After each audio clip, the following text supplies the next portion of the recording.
Hi guys, welcome to my videos. So guys, I wanna discuss my experience about how I handled a red light camera ticket. So guys, as you know that a red light camera ticket where an automated camera at a signal intersection detects if you bypass the red signal and still you move.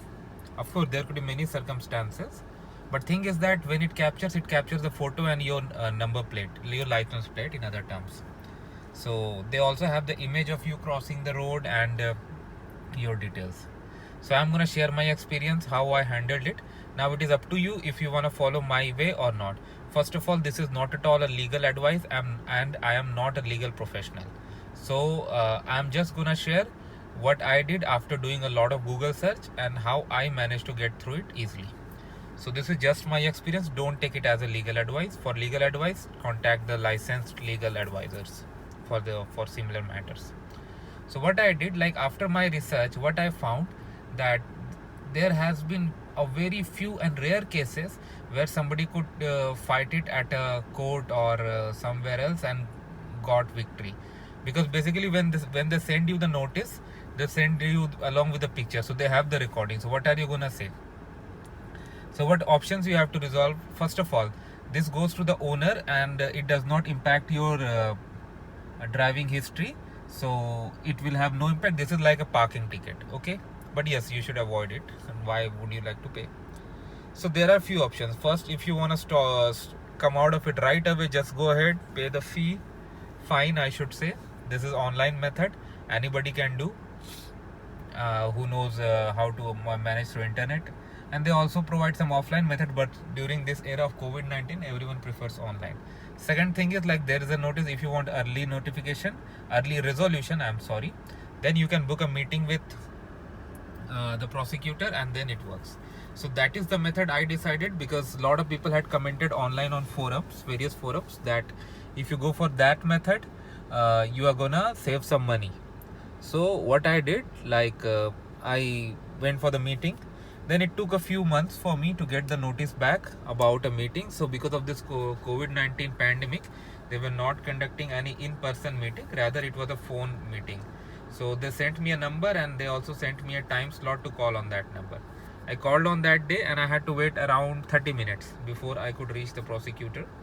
So she heard my case and then she asked. So the very first thing I tried was I tried to justify, like, there was a car behind me and if I could have pushed the brake hard, it could have been dangerous, something. But she was not ready to listen.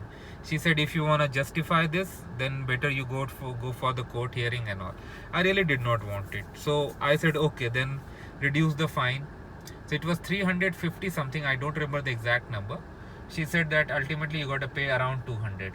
I further requested, ma'am, if you can reduce it further, because the more she reduces, better for me.